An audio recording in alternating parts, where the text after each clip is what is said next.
Welcome to Squatch-D TV, where the truth is first before all else. Join your hosts, veteran investigator, TV personality, and author Steve Kulls, and from the Kentucky Bigfoot Research Project and the Kentucky Fried Fixes channel, Chris Bennett. Sit back and prepare to take yourself on a journey with the longest-running Bigfoot podcast, Squatch-D TV. Here are your hosts, Steve and Chris.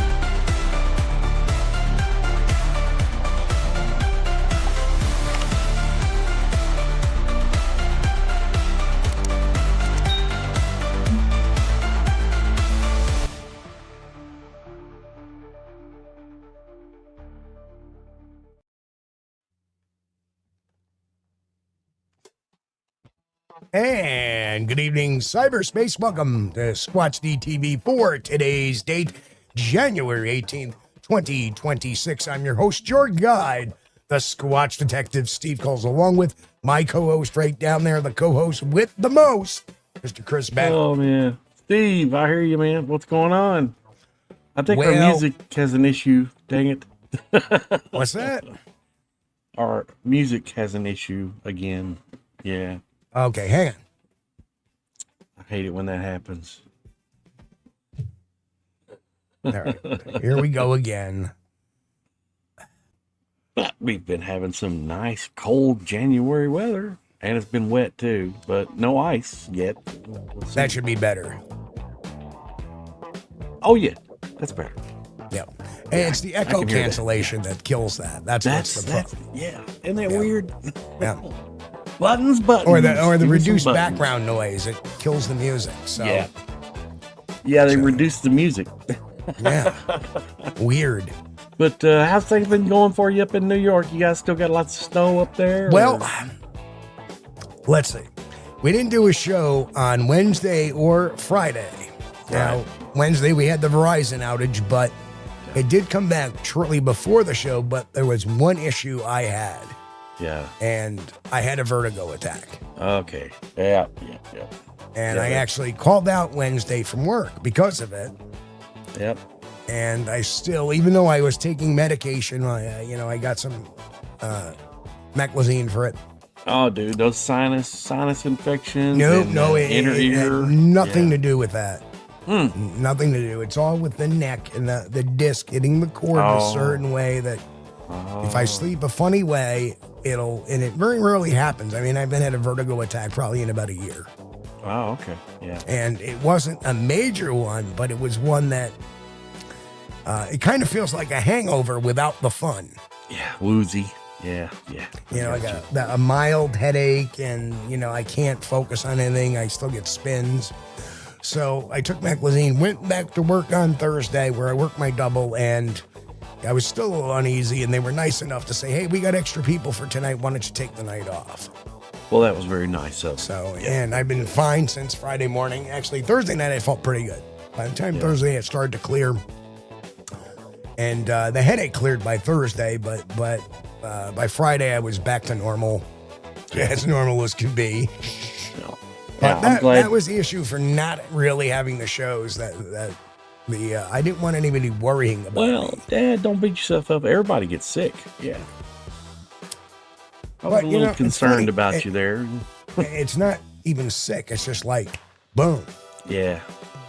Well, that's pretty bad when you can't get up and walk around because you're too dizzy. That's not good. And usually the meclizine works pretty quick.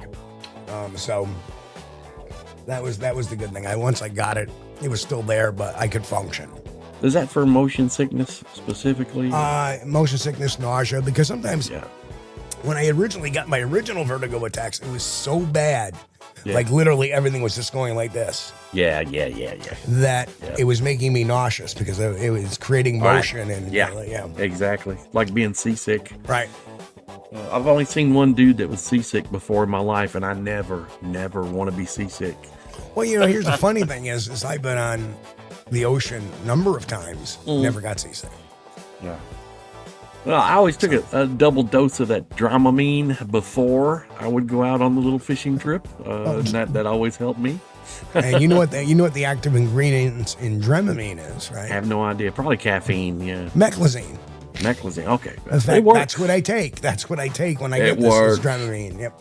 But sometimes those guys out there on the deep sea fishing tour things, they'll turn the boat to the side and let the waves hit it on the side. They'll try to make you sick, I think. But we got snow. Got the snow blower rolling yesterday. Yeah.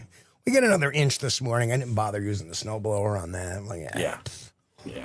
It'll be. I do have neighbors that if we get a half inch, they have the snow blowers out, which is kind of funny, but that's all right. Yeah, you could probably do that with like a weed blower or a leaf blower. You know what? It was over 32 degrees today, so some of it melted already. So yeah.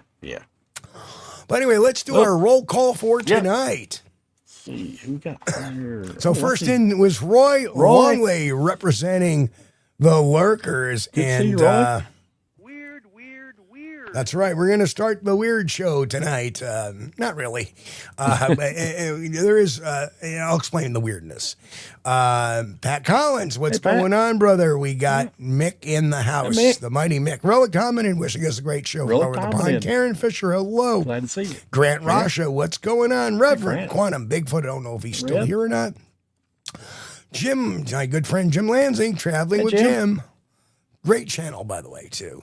The Bat Mom is in the house. Hello, Tessa. Good to see you. Walter Kroll, what's going on, brother? Walter. Boris Kahn in the house. Blip bloop. Sally, what's happening? Sally is in the house. Hey, Sally. Who else? We got Gianni. What's going on? Good to see you. Welcome. Sandra Piper, hello. Rod Meldrum, what's going on? Karen Fisher, hello. Karen. Jen, our bouncer, is here. Hey, Jen, good to see you. I got lost. Who else is in there? Jason Finch, good to see you. Dun, dun, dun, dun, dun. The Susie monster in the house.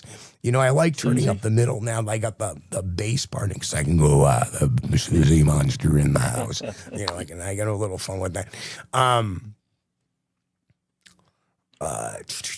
That can also be my conscience. Don't do it, Steve.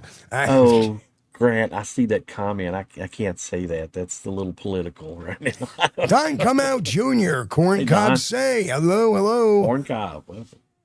Bigfoot Fades, what's up? And I did see those things your mom made, and they were adorable. I like them. Very cool. Who else? I think we got everybody. Helix gone. Everybody. Gary Johnson and Jeremiah from the Bigfoot Society's in the house as well. Hello. Jeremiah, welcome. Yeah, everybody just keeps rolling in. Doug Gear, what's going on? Good to see you, Doug. Good to see you back. Welcome. So anyway, it started off with, I have 2 Bigfoot cases in queue. One I have some very high hopes of. Other one, not so much. Oh, dang it. Well, that happens, I always get put off by people who start seeing Bigfoot or start seeing Bigfoot and automatically say, they can cloak, they can disappear, they can do all that. Oh. Yeah, I'm like, here we go. Is this like that guy that was seeing Bigfoots hiding behind blades of grass? No. Well, hard to say.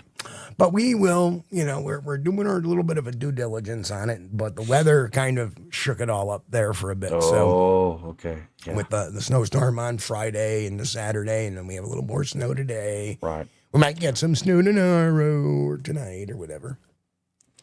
Well, it kind of threatened to snow here the other night, but it just quit. Susie says, I hear that voice also, Steve, but I usually ignore it. Wolf Lord Brand, hello, welcome. Wolf Lord Brand. Hello, everybody. Yeah. But the other one is a sighting in Vermont by a hunter back in December while he was hunting. So I'm very curious to talk to him. I'll be talking to him tomorrow evening. Right. Like to hear encounters from hunters because they typically typically they're very, very credible.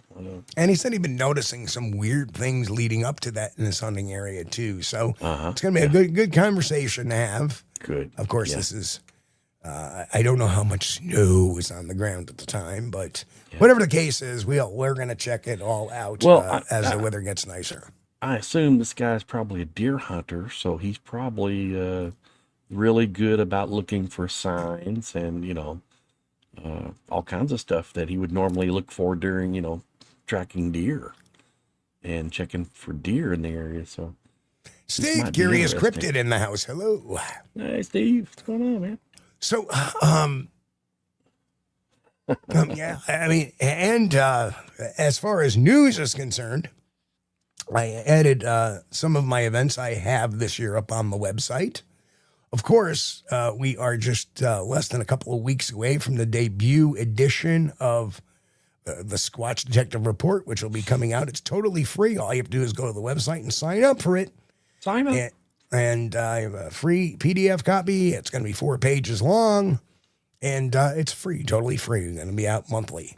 A lot of neat stuff we're going to be putting in there. The other thing is that now I have my dates. And the cool thing is, of course, in October, I'll be going to Maine, which is a new stop to the tour now. And in 2027, October of 2027, I will be speaking at the Minnesota Bigfoot Conference. Oh. So a year and a half, Whoa. not this year, because I am booked this year for the New York Bigfoot Conference. Right. Oh, yeah. They were like, they conflicted. They conflicted. But Abe turned around and said, well, can I get you for 2027 since that hasn't been announced? Well, that would be great. Absolutely. Yeah. So we're going to do something special because I'm going to drive out to Minnesota because when I take my stuff, I don't like flying because I have cases of books and I want to get all my show materials out there so people can, right? Oh, nice road trip too. Beautiful country. Guess where I haven't talked to Jay yet, but I'm sure Jay will make some arrangements. But I plan on making a trip on the way back to the Kettle Moraine out in Wisconsin. Oh, that'll be cool. Yeah. Because I got to go right by there. I'm within like 40, 50 miles of it. So opportunity knocks. I'm going to shoot up there for a day or two and do that. Very cool. Very cool. So I'm really hoping that I hear from the Kentucky crew there that runs that festival there. I'm sure it's a little bit early for them yet, but that way I can get down and Park City. I would like for you to do that one. I don't know if it's actually big enough yet, but they seem to be improving. Absolutely. So anyway, we have growing. A bunch of great stories. Now, the other thing too is the one thing you folks are going to start noticing because I have a job change. That job change starts next week. I'm going back to being an investigator for an insurance investigation company. And what that allows me to do is write my own schedule. Something I wasn't able to do. And for most of this year, a lot of people didn't know I was working 6 days a week. Even though it was like 5 hours a day, it still took the middle of the day out. Only having 1 day a week off, and that was Sunday, and that was when I prepared for the long game show here. And as we know, there were days that I could not produce a show Wednesday or Friday because I got out late, or I just didn't have time to handle personal business and then work and then a show. Yeah, Grant says I work 8 days a week. That's what it feels like. 340 days a year. Yeah. So now, with the ability to write my own schedule, we'll be picking up a lot of different filming this year. Some of the ideas on the board is I have actually tracked down a farm in New York State where allegedly, they did because it was confirmed in all the newspapers at the time, back in the mid-1800s, of discovering a giant skeleton. Oh, well, that's cool. And I actually got the maps from the time period and relate it to where the roads are today. And I know where the exact location was they found the skeleton. Well, that's cool. That's on this farm right now. It's still a farm. So, we'll make a trip of that one too. It's about 4.5 hours away, but we'll make a trip out to that one eventually this year too. Well, that's something, it used to be giant skeletons being reported a lot in the newspapers and stuff. And then, it seems like it's always the same story. The skeleton gets carted off to a local university or a museum and then disappears. So what we are going to do is we're going to make documentaries out of those trips and those events. No, that'll be nice. Yeah. And what we'll do is a week ahead of time, we'll show them to our membership section. Yeah. And then we'll drop it in a live premiere to the public. Yeah. Very cool. And we'll do it that way. And we'll actually air it with, when we drop it to the public, we'll air it live on a show. So that way we can get commentary. Yeah. Ron Meldrum says, Steve, are you going to Stratton, Maine? If that is where the main Bigfoot festival is, yes. Mm-hmm. That let me just double check. I can check real quick. It's pretty easy now. I know I got to check my own website for where I'm going. Yeah, I understand. Mick, I see that comment there too. I know you've been watching the news too, but we can't talk about that. October 17th and 18th, I'll be going to Maine at the. Yeah. No, Grant, I have no idea if it's a Cardiff giant. It wasn't really listed as a Cardiff giant. It was a report of a giant skeleton being found over 8 foot tall, being found in the western part of New York State. So, and since you guys are out that way, if you want to come along, I can pick you up on the way. We can have a lot of fun that way. Yeah. But obviously, this is not the weather to be doing it in. So that was a real thing, though. Back in earlier times, people were finding large, extraordinarily large skeletons. And these skeletons always seem to disappear for some reason. It's like when they hit the museum or something, now they're gone. And they're gone. Yeah, well, I know it may be one of them, Grant, but I have got the location of where it is. I actually got the maps and everything and actually cross-correlated it with maps that are current today. So, but it's not Niagara. Nope, not that far. Taganok. Yeah, good luck. Say that one fast 5 times. Taganok.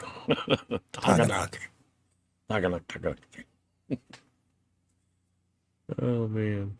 But yes, so, hey, and there's Dale Boswell. Hello, Dale. Good to see you again.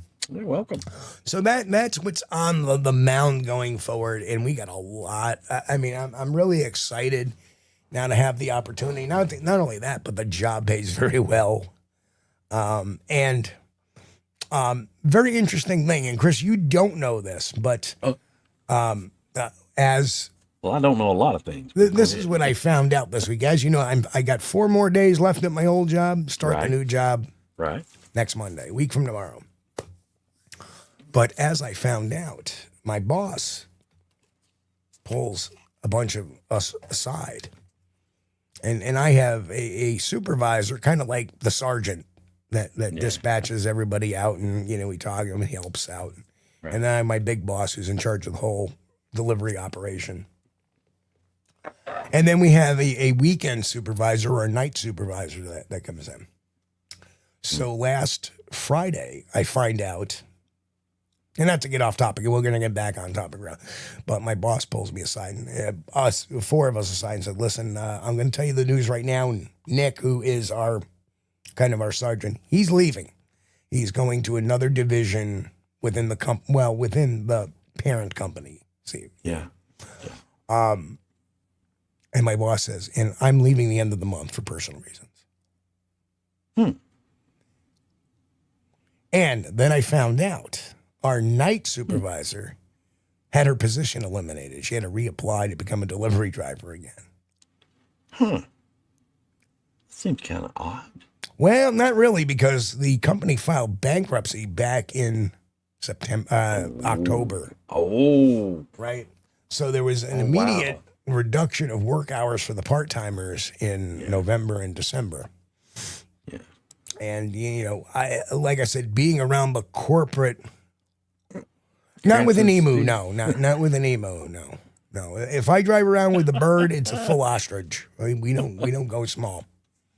Or a cassowary. The cassowary is the nastiest of most dangerous of all the, believe it or not, two-legged birds. The two-legged birds, all birds are two-legged, but they The look big ones. right, the big ones. We got you. And a cassowary is not as big as an ostrich, but it is more lethal.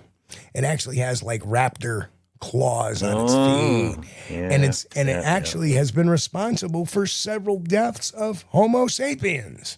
Yeah. So, yep, wouldn't want to mess. Emus are pretty big too, though. They're weird. I knew a guy. But emus and ostriches, they've been known to hurt people. Cassowaries have been known to kill. They're very aggressive, very territorial. I never knew about that until I never heard of the cassowary cassowary. I bet we probably got some of those. They're from Australia, right? Yes. We've probably got some of those here locally in Kentucky. I don't think they import or export cassowaries. Sure, they do. Yes. Yeah, we do. And kangaroos. We got kangaroos. It's a place called Kentucky Down Under. It's exit 58 off of Highway 65. Yes. They have kangaroos. They have, I think they've got a couple of those big birds too. Yeah. Yeah, for shots and giggles, we ought to go visit that sometime, Chris. Yeah, that would be cool. Next time I'm up, we'll go over there. But I got you, Grant. Totally missed it. He says they're going to travel around with the emu. Yeah. Well, emus are weird, though. I knew a guy that had a couple of those, and they never made a sound other than they made this kind of drumming noise, like boom, boom. It's like, boom. What's that? Boom, boom. They didn't squawk or anything. It's like, wah, wah, wah. No. They just boom, boom. Yeah, Australia seems to have a lot of things that will just want to kill you, from insects to reptiles to birds to, a dingo got my baby. But you step outside your house in Australia, you're taking a chance. But you know what? You talk to somebody from the UK. I don't know if, and they're terrified of the Southwest because got rattlesnakes and scorpions. And, insects that'll hurt you as well. And good evening to Arthur Watch and John Swan, who popped in. John, Arthur, welcome. So let's get on to our first story of the evening. Make sure all are. So this story comes out of Moscow, Idaho, and it involves this gentleman here, Fred Schulerman. And the article writes that Fred Schulerman ever felt alone in his interest for Bigfoot. He chased that idea off with one Facebook marketplace post, "Attention Bigfoot enthusiasts." Oh, hang on. I think we need to do that. "Attention Bigfoot enthusiasts." On Marketplace. Okay. On Marketplace. Overnight, Schulerman, 60 years old, of Moscow, earned dozens of responses to his offer to sell a collection of plaster casts of footprints from the famous Bigfoot sightings and other memorabilia. He is moving to a new job in blah, blah, blah, and simply does not have a place for the collection he spent the past 16 years building. Has a collection of 20 plaster cast footprints, some handprints, and display cases went for $4,200. Wow. Jason said it looked like Joey Ramone from the Ramones. So literally he has 20, and if you spend about $100 a piece, and if you see he's got them encased, so the case is going to cost a little bit of money and whatever. So maybe, he got them for $50, add another 20, 20 times. 20 casts for $4,200? Yeah. Oh, I didn't catch that. $4,200? Yeah, dude. That's some serious treatment. I mean, I got a sweet deal on mine that I bought over at Park City. Sweet deal, yeah. He said the collection of 20 plaster cast footprints and some handprints and display cases went for $4,200. The purchaser was a soon-to-open museum in Forks, Washington, of Twilight vampire film fame, which will be connected to a gift shop called Sasquatch the Legend. I get it. So they're going to have an offshoot shop.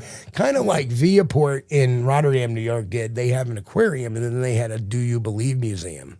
Yeah, that's cool. Yeah. Right. Unfortunately, the Do You Believe museum is now closed. Oh, So, well, thank God. Well, Must it's not worked out too good. It's a mall. It's a dead mall. Yeah. That's the problem. So the museum didn't quite get the entire collection. A Lewiston buyer snatched up 2 tracks, including one track that had said that bear been left near Cooterville. I hope I'm saying that right, or Coiterville, Idaho, in 2001, before the museum offer arrived. All that. Yeah. I don't know how to pronounce it either, Steve. Quiterville. Cooterville. Yeah. Cooterville, right next to Hooterville. Cooterville, that could be, we could make a bunch of jokes about that. Mamma mia, that's a spicy meatball. Anyway. Cooterville. Yeah, okay. From his property management office, Sherlerman has enjoyed people asking questions and wandering by to see what he has, and he has zero concerns about people thinking he's loony. The superpower older people get is they just don't care. Yeah. Get off the lawn! Get off the lawn! I mean, the older I get, you don't care what people think. It's kind of liberating and free. That's exactly right. Yeah. That doesn't mean his enthusiasm for Bigfoot lore translated to the whole family. When his son, who was highly skeptical of Bigfoot's existence, was a teenager, Sherlerman dragged him along to a Bigfoot conference in Montana. Oh, no. Hopefully it's not the one where Igor got the phone call.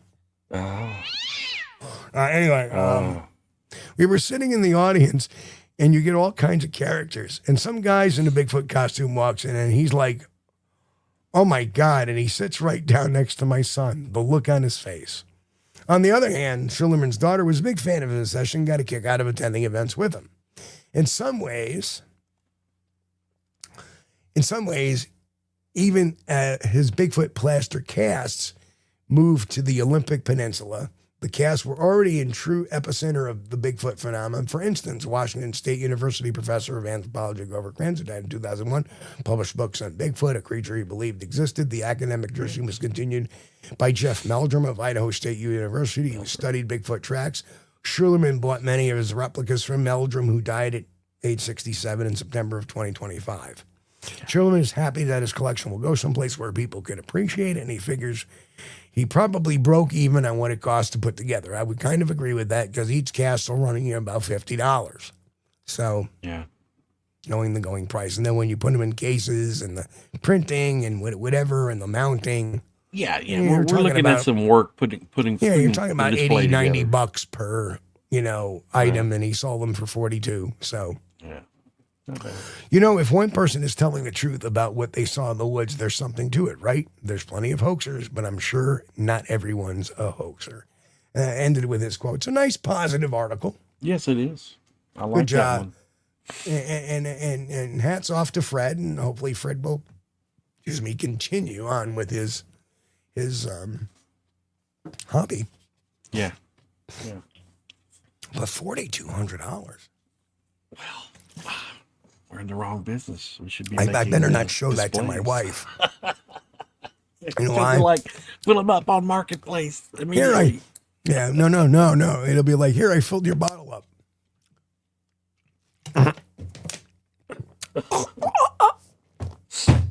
Oh no, surely not. No. But if somebody started making these displays for museums, that would be a good. That's a good job opportunity to do. But getting hold of the cast, that's a deal. Well, he did get lucky that there was an actual place that wanted to set up a little museum shop. Right, exactly. Not too many Bigfoot museums going up in the world today. We know the North American Bigfoot Museum run by our friend Cliff Barrickman. He did get the collection of casts from Dr. Meldrum. So we know they're in good hands and good gatekeeping. Like Todd Prescott does the Sasquatch Archives, gets a lot of these old films and stuff like that. Yeah. And curates them. Todd does a great job. Yep, great absolutely. job. And just to know that these things are in safe hands, it's wonderful. You know, Todd also got Bill Brand's collection, which I've seen many, many years. A lot of paperwork. I mean, file cabinets. Yeah. So, and probably about a dozen or so casts, including a copy of mine. So, I think Todd Prescott put up. I think it was one of. Oh gosh, that interview with Fred Beck on Ape Canyon about Ape Canyon, and that was very good interview. And loved that. Loved to listen to that. And not one time did Fred Beck talk about woo or anything. Right. And even admittedly so, that, you know, even historians now say that it was Fred's son that kind of interdicted his own belief system into that. And that as Fred got older, he was introduced more to this more native culture kind of belief system, etc. Yeah. So our next article, before did you know that there is a place called Bigfoot Beverages and they're a distributor in Oregon? Did not know that. Yeah, the only reason why I know that is because they ended up having a little review with the National Labor Relations Board versus a unionization attempt at their plant, and they were ruled that they were not in trouble. So, they're doing Bigfoot okay. Beverages. Real cool. That's pretty neat. Oh, they keep it behind a chain link fence, or it looked like a barbed wire fence. Here's another story too. Derry plans to spotlight Bigfoot at a proposed new borough park.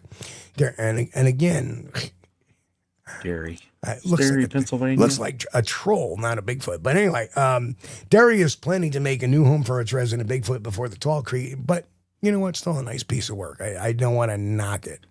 You know, I don't want to knock it. It's very nice. That's pretty cool. I could not do that. I mean, I'm sure that's a chainsaw carving, and I could not do the that. feet. Look at the feet, man. That's a good job on the feet. Anyway, the carved wood rendering celebrates the legendary hairy biped said to frequent the nearby Chestnut Ridge. This is from Derry, Pennsylvania. It made its debut in September of 2024 as a feature of the annual Derry Railroad Days Festival. If all goes according to plan, the figure will migrate from Mossback across the street to a park planned around it at the corner of Chestnut Street and 2nd Avenue. There would be a central area where the Bigfoot would be located, where pictures can be taken, said Barbara Phillips, president of the Derry Borough Council. Said the tentative park concept also calls for pathways made of bricks, some seating and picnic facilities. Landscaping would incorporate low-maintenance plants that would not place too much of a demand on the borough's public works staff. Hey, Al, go over and water the roses, will you? Really? So they apparently received a almost $29,000 grant they received for the park project months after applying for the funding from the Department of Conservation and Natural Resources. Well, if I could get like, $28,000 grant for having a Bigfoot statue in the front yard, I'd love to do that. We need to find out where this is at.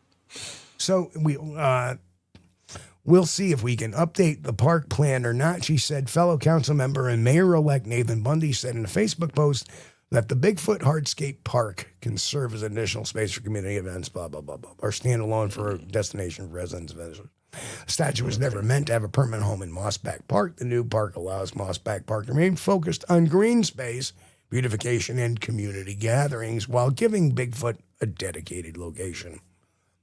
Well, that's nice. So the park is expected to begin. The park construction is expected in the spring. They said we're very fortunate to get it. It has applied for funding for that project through Pennsylvania's local share account, which draws upon a portion of casino revenue. All right. I probably paid for it. No, I don't play in Pennsylvania. And while the loss of some key businesses in recent years, Derry officials have turned to the fascination with Bigfoot as a new strategy for generating interest in their town and attracting more visitors.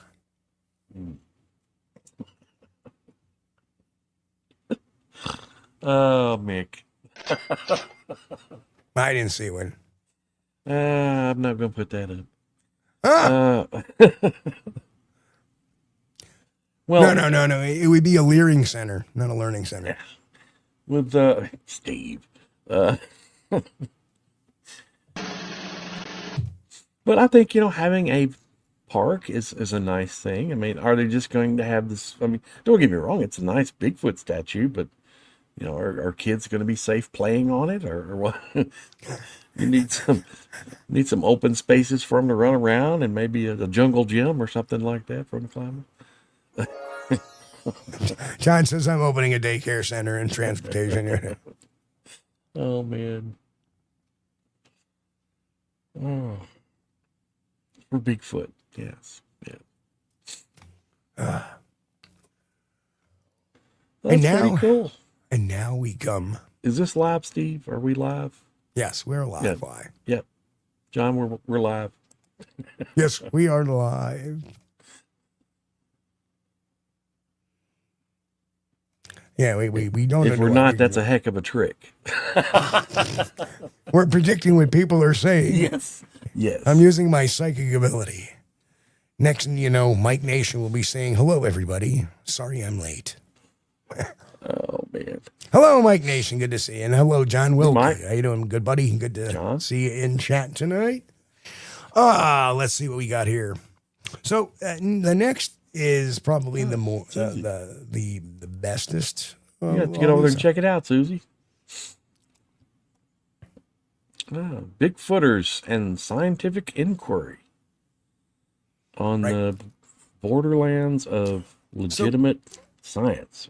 This article actually made it the rounds back in December of last year, but it's finally, because it's mainly an English newspaper that it came out of, it's finally getting around to me.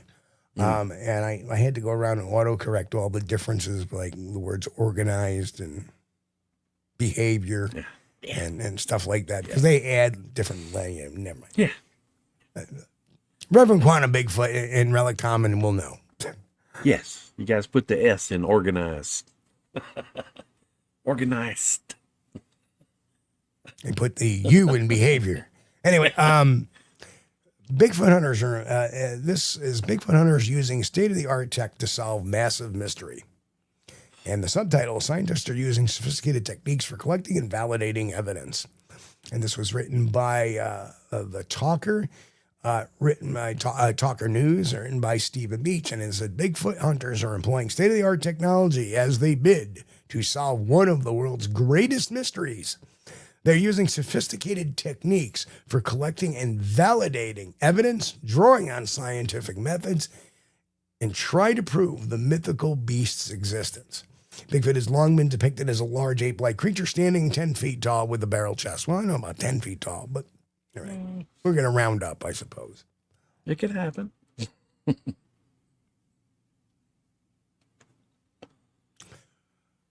Oh, I'm sorry to hear that, John. Hope you feel better, brother. I'll give you a jingle this week.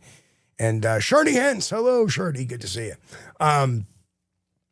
It's usually reported as being covered with thick, coarse, dark hair and having a relatively small conical head and long, powerful arms, as well as the iconic large feet. Well, I don't have. Sightings have been reported across continental North America, with the greatest concentration of the forests of the Pacific Northwest in the United States and Canada. Evidence claiming to support the existence of Bigfoot includes hundreds of witness statements, as well as grainy photographs and video, plaster casts of footprints, and recordings of unexplained sounds. Research success, the number of North Americans who believe in Bigfoot is growing. Now people trying to prove the creature is real, known as Bigfooters, Yay. are turning to technology to aid their quest. We have been for decades. Yeah. The author of a new book on the phenomenon has discovered. Dr. Jamie Lewis from the Cardiff University School of Social Sciences spent 3 years conducting more than 150 interviews with Bigfooters and those interested in the creature, also known as Sasquatch. I believe I was one of them. So, yes. Cool. I did. Yeah, I got sent over a questionnaire. He says Bigfooters are members of a passionate community of cryptozoologists, with many going to great lengths searching for evidence of a creature which has never been confirmed by conventional science. Working with Sheffield University Dr. Andrew Bartlett, Dr. Lewis has used the interviews to explore the ways in which Bigfooters make and contest mainstream knowledge claims. Among those interviewed were leading primatologist Dr. Jane Goodall, who died last month, anthropologist Jeff Meldrum, who unfortunately passed back in September, and Professor Todd Disotell, plus Canadian survival expert Les Stroud. Les Stroud. The presenters of Finding Bigfoot, Matt Moneymaker, James Bobo Fay, and Cliff Barackman were also interviewed, as well as Ronnie LeBlanc and Bryce Shots from Expedition Bigfoot, and Peter Byrne, who's also passed away, was heavily involved in the early Bigfoot and Yeti expeditions. Dr. Lewis said, as a sociologist of science, I'm really interested in the ways that ordinary people create knowledge using scientific rhetoric and technologies in attempts to prove their theories. As well as drawing from scientific practices, Bigfooters use a suite of modern technologies, such as drones, thermal imaging, parabolic dishes, in their investigations. They spend weekends, weeks, even months in the field. Yeah, those months in the field were hard. They were tough. I remember I got back from a 2-month trip, and I did not want to see a hot dog for like the rest of my life. Oh, yeah. It was like, what's for dinner? Hot dogs. I can.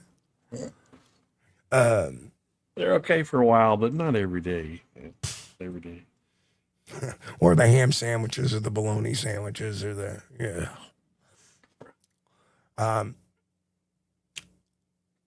this work is a skillful behavior, as they need to detect, collect, and analyze mirrors, traces, remnants, and residues of the presence of an unknown to science animal.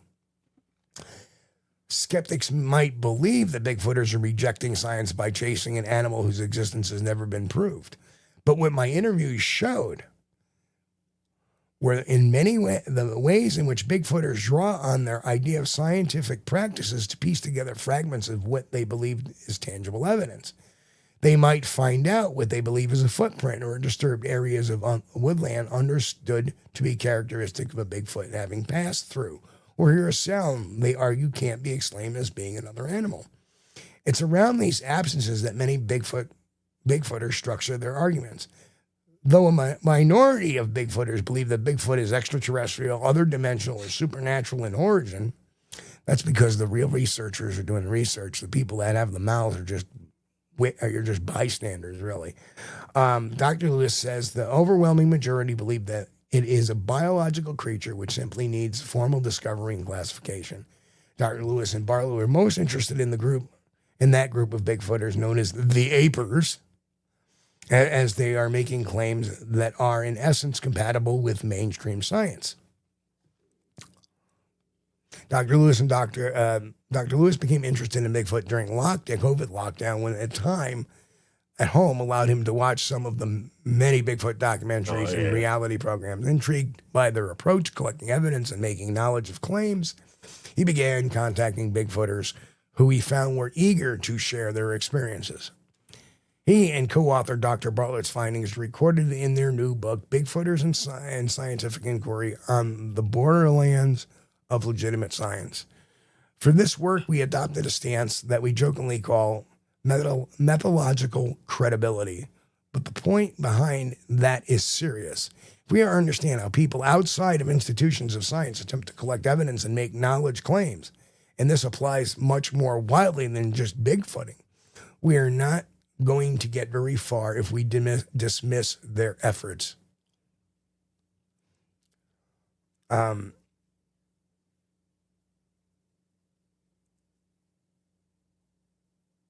I mean, it kind of sounds kind of hokey, but I'll take it. Bigfooters is better than kooks. Bigfoot researchers, how about that? Yeah, that's better. If we are to understand how people outside the institutions of science, I'm sorry, I just read that. In taking time and care to understand their knowledge world and their rationality, we can see just how much their activities are not anti-science, but an attempt to be scientific as they see it. Some of the problems that we face in this moment, in which kinds of all knowledge claims are contested in public by the public is that asocial, individualized stories that we tell about science downplay the role of communities of expertise, of the value of consensus and continuity. They promise or perhaps demand that each of us can engage directly with evidence and judge things for ourselves. Dr. Lewis added, Bigfoot exists, not necessarily as a biological creature, but as an object around which thousands of Americans organized their lives, collecting and analyzing evidence and making knowledge.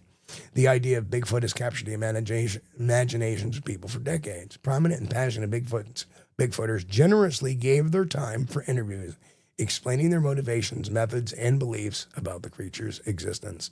And we are extremely grateful for their contribution. Oh.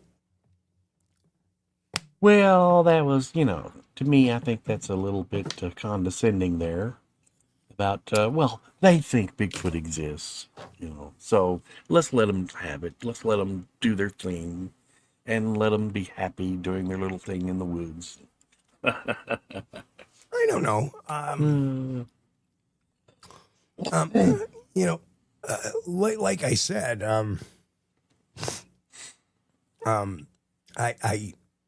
I don't see it as condescending. I see it a lot as,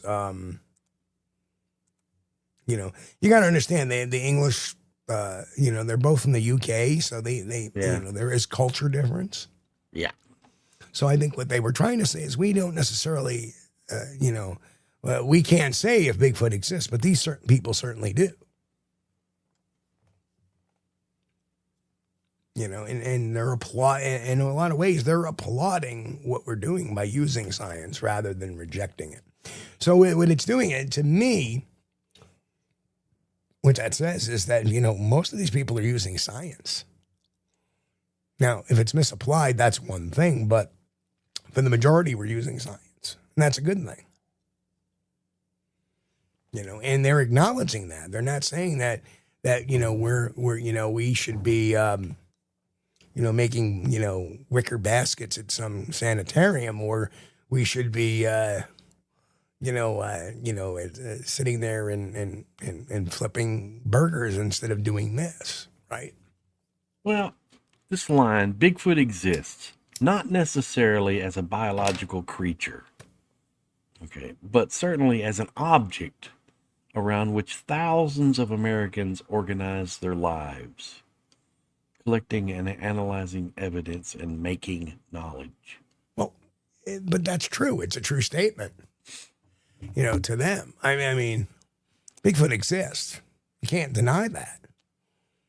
Because there's... No, not necessarily as a biological creature. I wouldn't necessarily say thousands of people out in the forest, but there are several hundred that are out there doing the job. I take it he's relating that the idea of Bigfoot exists among Americans, and they invest a lot of their time searching for it, but it's not necessarily a biological creature, which means, in fact, Bigfoot does not exist. It's a not story. Necessarily. Not necessarily. Yeah. It doesn't say not as a biological, but not necessarily. I mean, he's leaving that door open a crack. You see what I'm saying? I got you. If I, just say, if he was a doubter, he would say Bigfoot exists, not as a biological creature, but instead he adds that word, not necessarily as a biological creature. Right. Because let's face it, let's think about this. Let's take this topic on.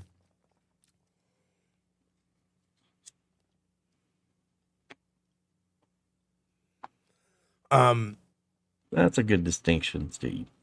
Curious Cryptid says, early on, I started to use the word Sasquatch for the creature in the woods and Bigfoot for, everything else.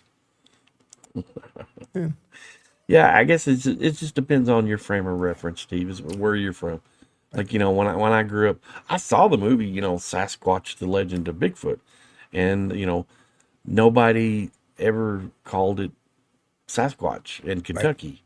And which, but a lot of people weren't talking about it, but it was always, the common reference was Bigfoot, But now if you're in the Pacific Northwest, oh, absolutely. Some places you're going to it's a say grass man. Sasquatch, right? Some places it's a booger. Yeah. So I think it depends on your locality, specific area. Well, whatever nom de gore, Sasquatch, Bigfoot, Daryl, whatever you want to call them. The big hairy people, things, whatever they are. Certainly The not hairy ones. Certainly not forest people. The hairy people. The Or hairy people. folks. The word people represents humans. The hairy In the folks. dictionary. But let's think about this, though. Bigfoot exists on several different planes. Like for us. Whoa. No. Listen. to what I'm Clarify saying. that a little bit now, because we're going to be talking. Right. For us, we're looking for the real flesh and blood thing. Right. We're out there collecting evidence. We're doing our scientific investigatory principles and knowledge and then going out there and doing it. Yeah. But for other people, it's whimsical to some. To others, it's an obsession of a interdimensional being cloaking, jumping through portals.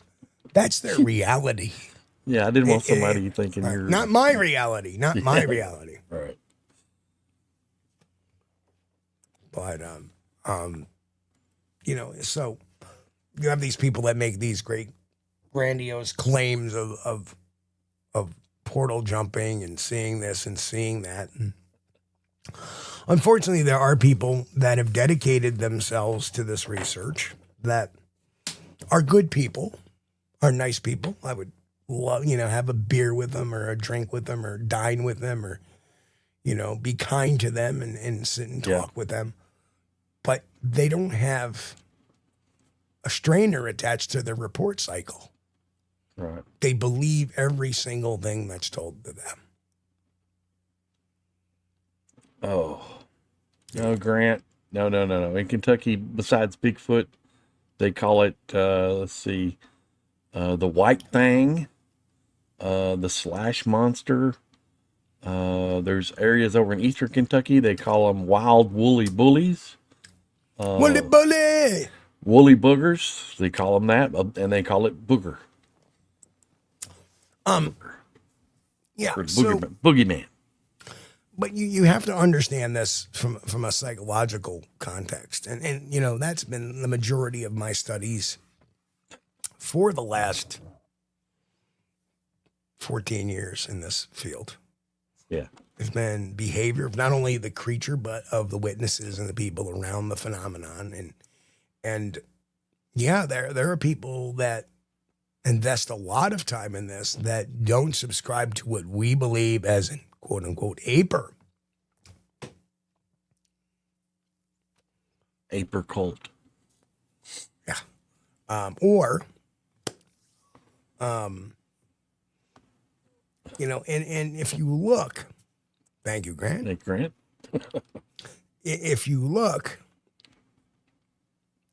at, their beliefs versus our beliefs, which is more of a cult? And think about that for a minute. Absolutely. The woo version is a cult. Absolutely. Right. In a lot of cases, Absolutely. it is because they will not accept people having objections to Right. things. They come down on you hard if you try to point out something. I showed you that on Facebook when I posted with this one guy. I was Exactly. I'm just asking questions. Jesus, I can't even ask a question. Yeah, Mike's got a good point. Mike says most uninformed people seem to roll their eyes when you use the title Bigfoot. The name Sasquatch seems to have been taken a little more serious if you use that moniker. At least that's been my experience. Again, Mike, that depends on the area of the country you're from. And then that also depends on number one, and the country. how you're presenting it. Mm-hmm. I believe there's a Bigfoot, and hold on before everybody gets all gnarled up about it. I believe it. It's an undiscovered primate that roams. There's not just one. There's there's groups of them throughout the United States and North America, as there have been sighting reports for the last 200 years, foot castings that can't be explained, audio recordings. I think that's et the cetera, wrong et cetera. word, Steve. I think that's the wrong word. I think you should not say I believe. I think you should say I have confirmed through visual sighting that there is indeed a creature that matches the Well, usually I description add the of this thing caveat. called Bigfoot. Usually I do add the caveat. And the reason why I believe yeah. they exist is because I have seen two of them. Yeah. So for me, there is no doubt. Right. But you got to understand that we all believe, I believe they exist. I can't prove it. I can't say I've confirmed it because everybody would be able to see it, right? Right. So belief isn't necessarily a bad word. I can also add caveats to that, as well as, a lot of the evidence that I've discovered indicates that this creature does exist. Yeah, but we just don't want it to be like faith or faith-based, because it's not religious. This is and think this over is opinion based on evidence. Yeah, I think they exist. Sounds kind of non-committal, Sally. well, there are always going to be people that look at you odd, but the thing is, you have to be able to not care how somebody looks at you odd or what somebody else thinks of it. I had an uncle. He spoke with my mother one time. He said, Chris shouldn't be telling anybody he's seen them things. Why not? Because he didn't want people to think I was nuts. Correct. I don't care what people, it don't matter. If you don't think they're out there, then you're nuts. I mean, so many people got mad at Finding Bigfoot. Oh, it's not Finding Bigfoot.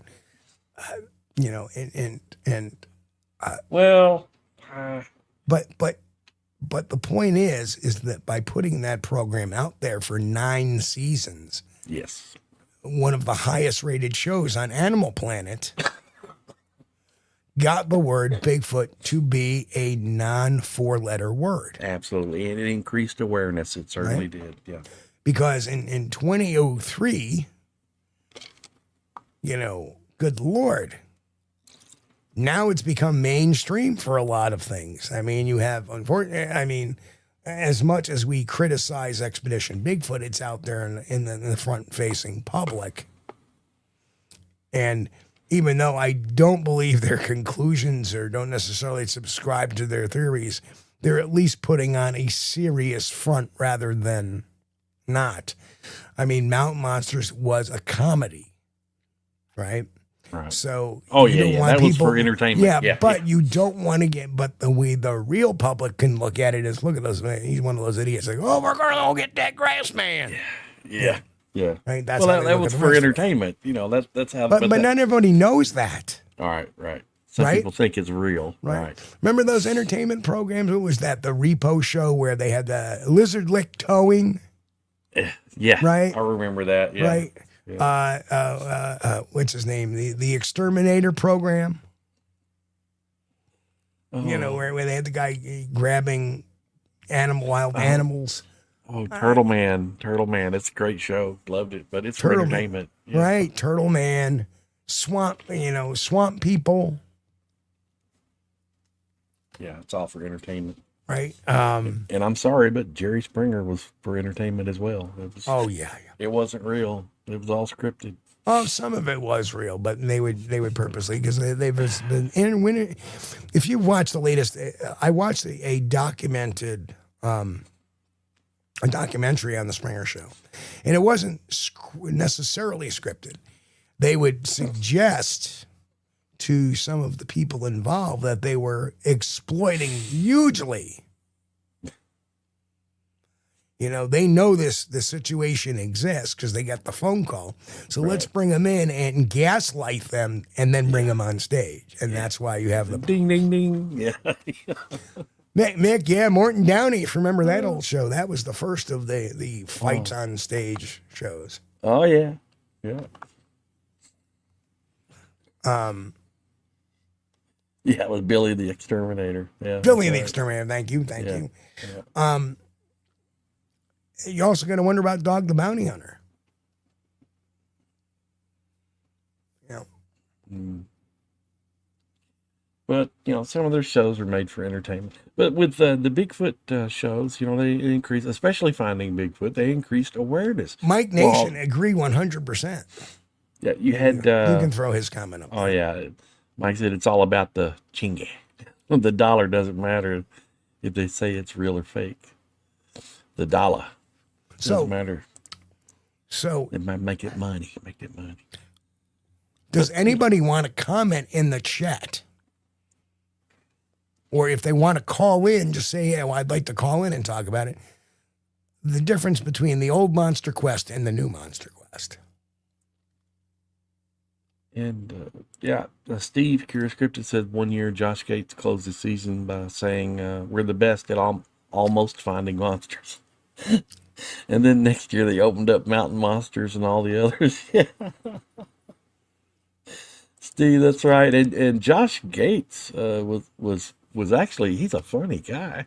I got to speak with him on a show one time and on a podcast. And it was somebody else's podcast. He wasn't on with us, unfortunately, but I did call in and get to talk to him and asked him, I said, is it true that you guys go into these places unarmed, And he said, well, yeah.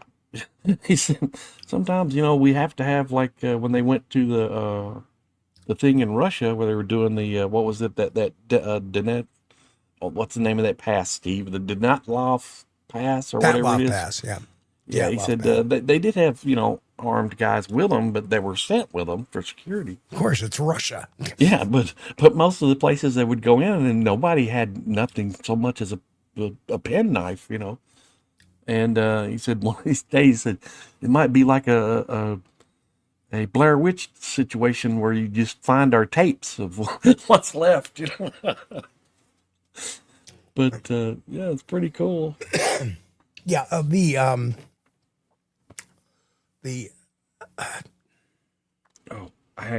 haven't seen. Grant said I hadn't seen the new Monster Quest, but I was watching a few of the old Monster Quest videos this morning. I haven't seen the new one yet, Grant, either. And from what I've heard, and again, I haven't seen it because I cut the cord. So I'll catch a replay of it. It's on the History Channel, I guess Fridays at 10 p.m. Eastern. Yeah. Not a great slot for it. And I have no idea if it can be seen in Canada. I don't know. Stream it. It's going to be on a stream somewhere. Now, Eventually, people are saying Turtle Man's on YouTube now. Yeah, a lot of them are. Yeah. They have the Sons of Appalachia, which is half the Mountain Mysteries crew on YouTube now. Yeah. There's Willie and Jeffro have their own YouTube show now. Yeah, because the TV industry has changed quite a bit.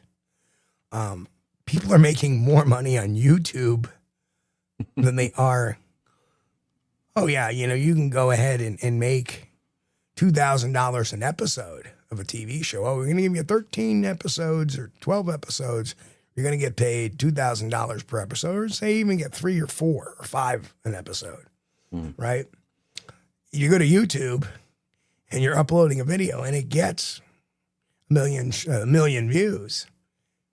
You've just got yourself, 10, 15, 20 grand.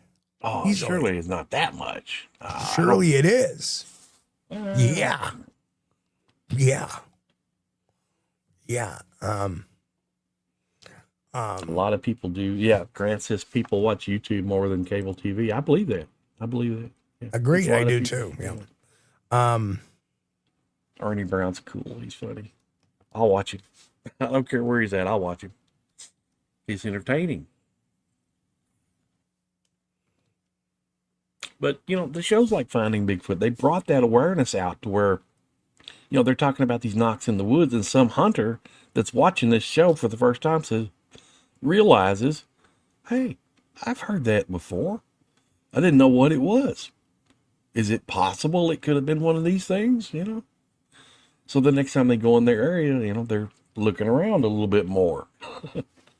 So I think increasing awareness was a good thing. Really good thing.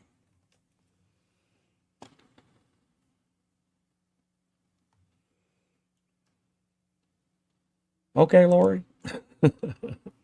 Okay, so your average estimate on 1 million views, just 1 million views. The average is, it can range anywhere from the average to 3 million to the higher end to 6 million. Or I'm sorry, 6,000, 3,000 and 6,000. Okay. Yeah. Well, that's pretty good. I didn't think it'd be that much. I've had a few videos that had, quite a few views on them, and I didn't get paid anything like that. Why do you think? Okay, so now you're at Sons of Appalachia. Now think about this. You put a video out, it gets 500,000 views. That's week one. Then you put another video out during the week and it gets another 500. Say you do that 10 times a month. Yeah. Right? Now all of a sudden that 3,000 to 5,000 now becomes 30,000 to 50,000. That's why I'm saying people don't understand the power that moving over to that. Think about it. $30,000 a month times 12 is almost $1 million. Yeah. And you're paying a couple of camera guys, what, a couple of $1,000 a month, $3,000 a month to do their thing? Yeah. Oh, no, man. YouTube's not been a real moneymaker, I don't think, because... No, it's not. It's not a moneymaker for small channels. No.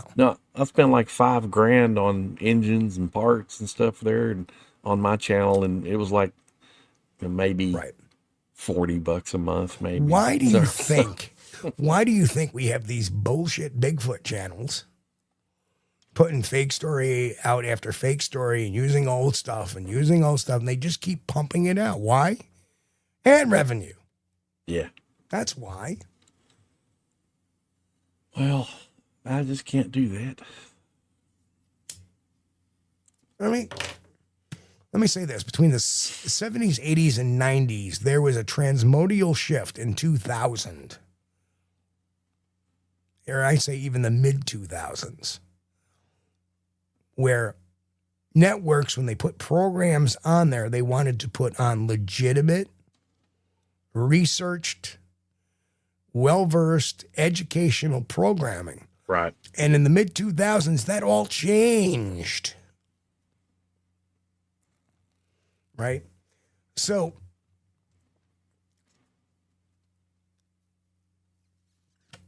Curious Cryptid Steve says,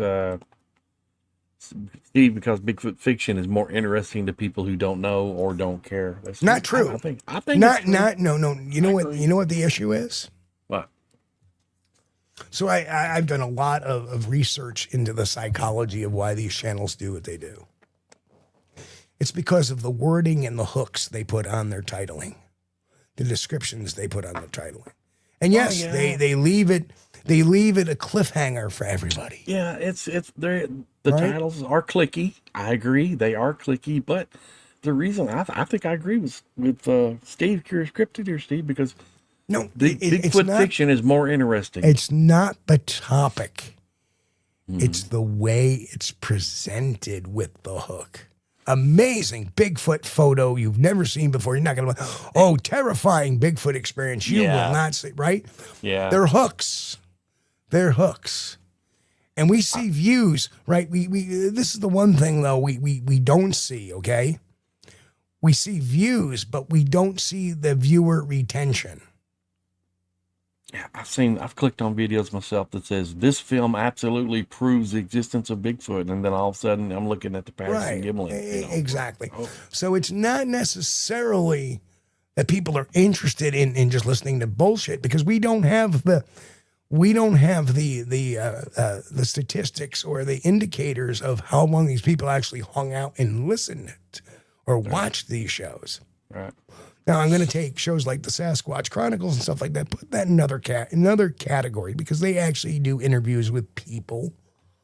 Whether their stories are true or not, I don't know. A lot of these shows don't how should I say it? Evaluate the person's claims. Right. He's agreeing. I agree. Yeah. That's the reason. It's not that they find necessarily the content interesting. They find the hook in the title interesting, and they want to watch it. And they may watch it for like they may watch like 10% or 5% of it and go, "Oh, this is baloney," and click off. And then they see another one come down the pike, and they click on that one, even though it may be the same channel. A lot of these shows, or excuse me, a lot of these channels are Bigfoot story time channels. And I swear it's almost, a lot of times they're using AI voices, like text to speech or whatever. Yeah. And it's just a story. It's like it's like you've got you're listening to a novel or a short story that was written about a Bigfoot experience. I could feel the creature's presence. It was smell the musty odor stench. It made my eyes water. And and it's just very descriptive and everything. I'm like, oh yeah, this guy's been reading too many books. Or he's writing a book. Right. Yeah, we're going to go to 10:30 tonight, just so everybody knows we're going to go a full hour tonight, second hour.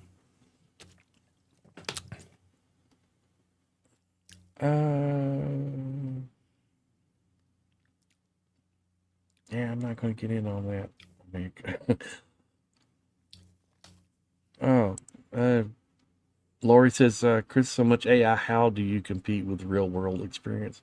Yeah, that's true, Lori. I mean, personally, I would rather listen to a real world experience and listen to somebody talk about it as opposed to listening to one of these Bigfoot story hour videos where this is a very well written documentary of documented sighting that is, fiction.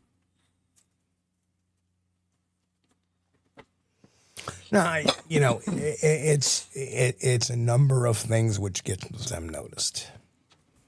And unfortunately, there are scores of people that believe it's real. Yeah. And usually they get very disappointed. They get angry with us when we bring them the reality of it sometimes. And of course, YouTube would like to mute us a little bit because we bring the truth and we're not so positive all the time. Yeah, that's saying about it. Yeah. We're more focused on real research and facts rather than pretend story time. Right. That's right. And the biggest population is interested in pretend story time. They're more interested in pretend story time than they are facts. And in this case, we're not talking about the Sasquatch Chronicles. Like I said, that's an interview show. So that's something completely different. I'm talking about the flybys that post these videos or post some pictures of people with flashlights in the woods, but never post any pictures of them or actually doing any work or on the ground. And, AI can be, depending on how you use it, it can be a pain in the butt. It can give you wrong information, and it can make up things sometimes. It can tell you what you want to hear rather than reality. But you just have to remember, it's a tool. And I do that a lot when I'm talking about engine stuff, because I use AI a lot to look up part numbers and stuff for me. And it'll start telling me weird things about an engine that are not true. Right. I'm like, well, no, that's not true. That's because somebody pumped that garbage into it. Evidently, yeah. Or it searched the wrong database rather than what I specified. But then again, you can, with the professional plan, like my agents, they know the confines of where I want my information to come from. Yeah. Right. So if I know this isn't true, it gets excluded from where it needs to look. Oh, yeah. Yeah. I tried one of those AI agents that was not ChatGPT. And I said, I'd like to create a page where I can get a Bigfoot news feed. And it had given me like these 5 or 7 articles. Right. Couldn't find a single one on the fucking web, pardon my French. It was a garbage service. Right? They want me to pay, oh yeah, you can, you want advanced mode, it only costs. No, I don't want advanced mode because your basic mode doesn't even work. Yeah. Yeah. But I use the freebie version, of course, because, let's face it, I'm cheap. And on the cheap version of AI, it just gives you a roundabout guesstimate of what's going on. It's not as detailed as something.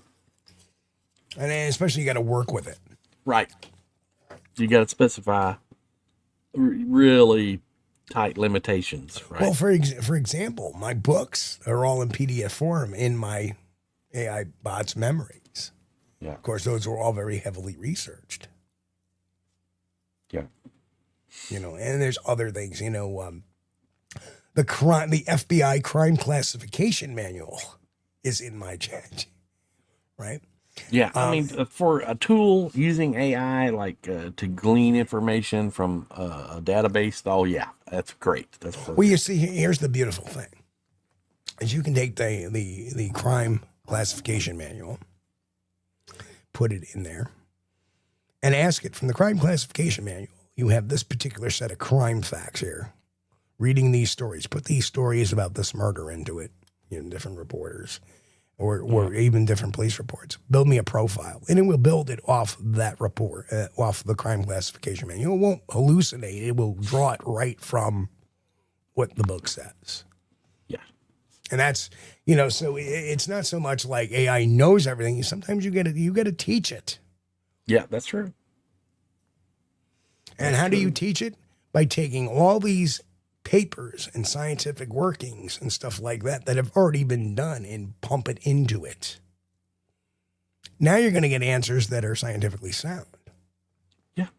There's ways of, And I think in a lot of ways they're using the cheap version for the public to teach. Because a lot of times when this gives me erroneous information, I'll correct it. And it'll say, oh, you're right. Sorry, I wasn't considering that, or in my earlier response, blah, blah, blah, blah.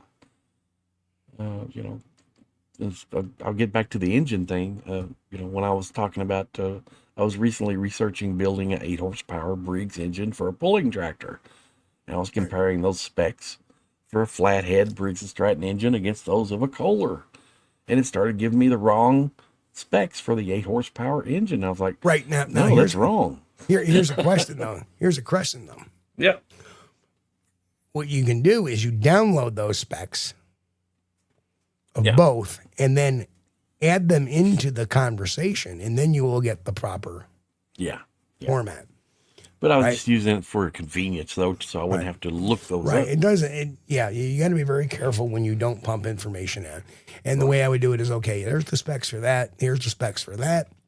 So tell me, what are the basic differences between these two, and what's the advantages and disadvantages? And it will, and then it figures it out, and it figures it out correctly. Yeah.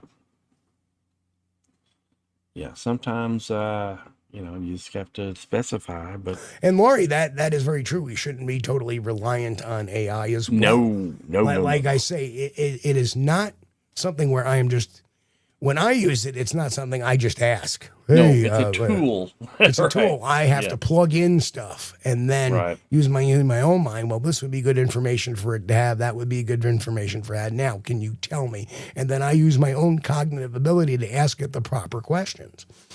And somebody told me that they said, well, I put in the top. Who are the top 5 Bigfoot researchers? And then one of them was Todd Standing. And well, how can they say that's a top? Well, hold on, time out. When you say the word top, you're talking the most popular, the most viewed, the most in the public eye, the most. It doesn't understand. Ask who's the most credible. You get a totally different set. Yeah. Right. So you got to understand what you put in sometimes is what you get out of it. Yeah. Yeah. Yeah, and Curious Cryptid Steve says, I'm watching 2 or 3 cases of AI psychosis now. None are interested in learning why what they're getting from their AI isn't real. Oh yeah, well I agree with that That's too. true. Yeah. Yeah, some people will just say, "Oh, they type it into AI, and when the AI spits out a message, they're like, oh my God, that's it. That's the holy grail of answers. God It's has not all knowing. spoken." You got to teach No, it. You got to no. teach it. You got to Right, teach it. right. If I was going to Boy, ask it about New York law, I would put the entire law book in let it go PDF through that form, database. Yeah, right? And now yeah, it'll give you a good thing. yeah, You want to evaluate a scientific paper? You put the scientific paper in, give me the top 10, and it will do it yeah. 100% correctly because you've given it its parameters. Yeah, it's a tool, and any tool you have to use it correctly. Oh, I agree 100%, Yeah. Mick, 100%. Oh, but all things aside, good versus bad, I think AI can be used for more good than bad. But there are going to be people out there that misuse it, and then, like Steve was saying, you're Remember, restricted to the the greatest psychosis. tool you have is right here. Yes, your temples. Yeah, your eyes. Actually, the greatest tool I have is my brandy new smoker grill. That's my Well, guy. I turned my AI off when I started arguing with it about the engine specs of this. So the thing is, I knew that the 8-horse Briggs flathead had a 3-inch bore, okay, and I'm arguing with this thing. And then I finally said, "Well, here are the specs, blah blah blah blah blah," and I put it in, and it's like, "Oh, you're right."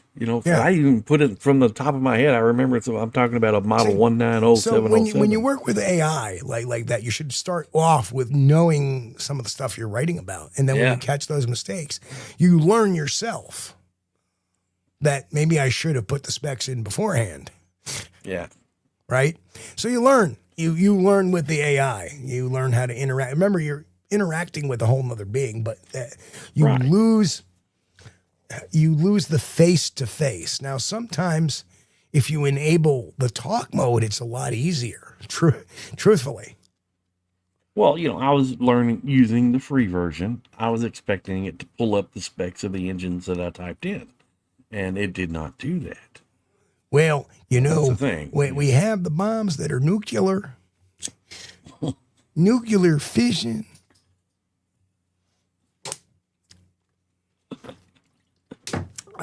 Of course, What a day. again, I was using the free version, so they're probably using the public to train it. Okay.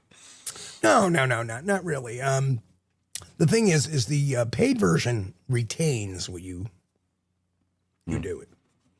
You can always send in information on the free version and boom. But once that conversation is done, usually I do not know how long the recall method is, but on the paid version, I can go back and say, hey, a few months ago, I talked to you about this. Right. We pull that conversation up and there it is. Yeah. Okay. Yeah. Well, I'm using the Google version too, so I'm sure they're using the people to train it. No, Lori, hold on. Lori makes a great point here. Put that up there. Lori says, "Okay, guys, I am old. As Welcome am to the I. club. Yeah, Welcome to the club. Lori. Yeah. I understand what AI is. I do not need anyone or anything to think for me, and I give it a pass. And I am saying it demeans human intelligence." Okay, so where I agree with you is that when you say it thinks for you, I never use it to think for me. I use it to pull results. I use it to get information. Yeah. I use it but I don't use it to think for me. No. Well, I need to do this because AI said to do that. That's what some of the Yeah, I think that's what Problems are Steve's getting at there. Because Curious Cryptid Steve says the danger with learning with AI is that AI is a mirror of the operator, That not a is- window to their reality. If you don't know the topic already, you need to ask questions many people don't think of. That's true. Yep. Yeah, and that's true. You can be But when I was using it with the engine questions, okay, I was just trying to get it to pull this information up for me so I would not have to type it in because I'm lazy. All right. And I do not want to type in. And besides, I've got to be careful about pulling stuff from memory because sometimes it may not be accurate. And in this case, I was like, well, that information is wrong. I know that's wrong. And so now I have to go look it up and make sure that I'm not being, gaslighted here. And sure enough, it's telling me something that's not correct. I knew that the 8-horse Briggs had a 3-inch bore because I've built several of them. And it was saying like 3 1/4-inch bores. I'm like, no way. No.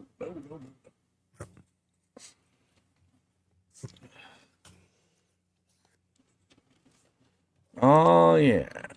I'd say that's a good lesson, Steve. Never use AI to think for you. Yeah. It's just a tool, man. Just a tool. And you got to put the data in and let it do its thing, not the other way around. Right.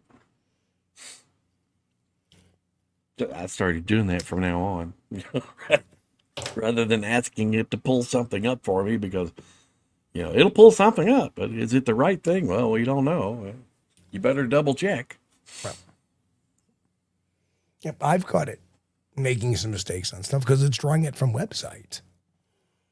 Yeah. And if the website's wrong, it'll draw the wrong inputs. Yeah. So you have to be very, very careful with where, but it's great if you say, hey, I need to find a news article. Please give me some news articles with the links and blah, blah, blah, blah, blah on this. And it will find it perfectly. Like I said, it's a tool. I would not say, hey, you know what? I'm thinking about remodeling my home. What color should this be?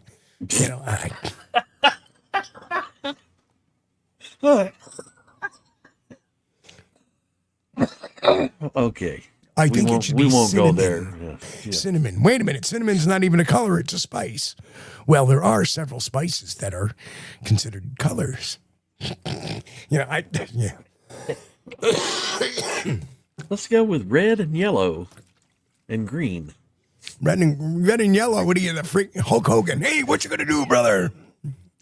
Red walls with yellow trim and I don't know, maybe green door. No, Lori, it doesn't think. See that's the issue there. Doesn't think Todd Standing is a great researcher. What was the question? Who are the top Bigfoot researchers? But you didn't give it the metric. Yeah. Or the correct wording to say what the top one is. It could be looking at what's its basis on. But if I say who are the most respected, now it's looking for a different set of metrics. Yes, it's going to say Tom Biscardi and Todd Now, Standing. Tom Biscardi, he is... Tom who? The most Speaking of which. The most respected. It's by the hoaxing community. You got to specify. Bye-bye.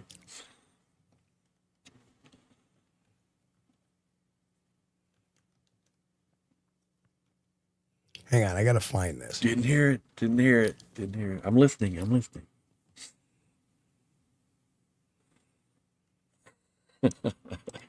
Go ahead. Great minds.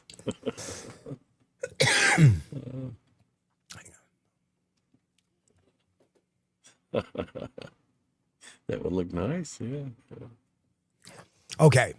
So we're going to have a little special ending tonight, Chris, since it's 10:30, but so we remember, and I'm going to have to do this a little bit differently.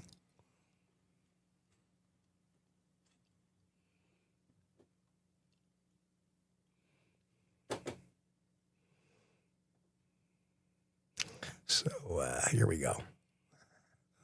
So we remember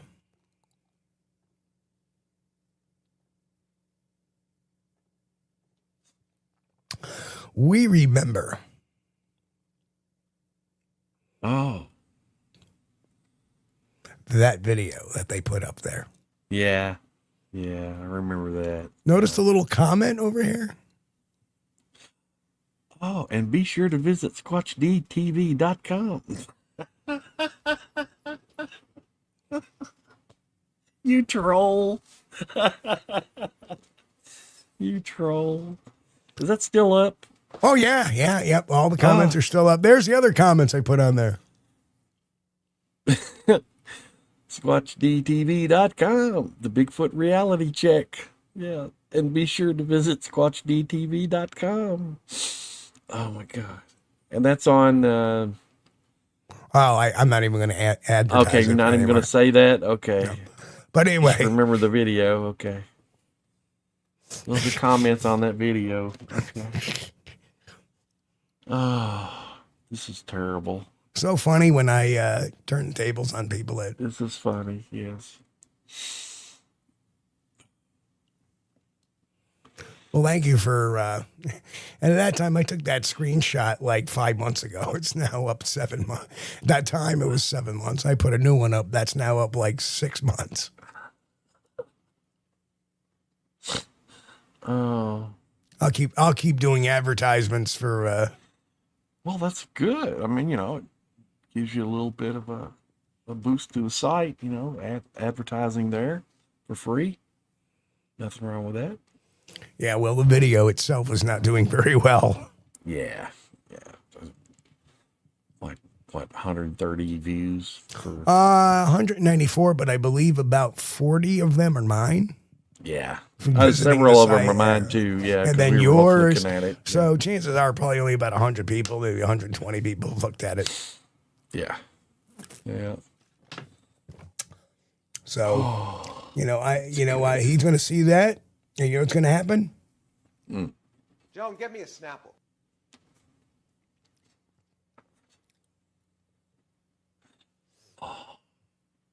So anyway. Especially when he realizes how long that's been up. How long that's been there. It's going to, he's not going to be happy. Rusty Shackle. Fuck.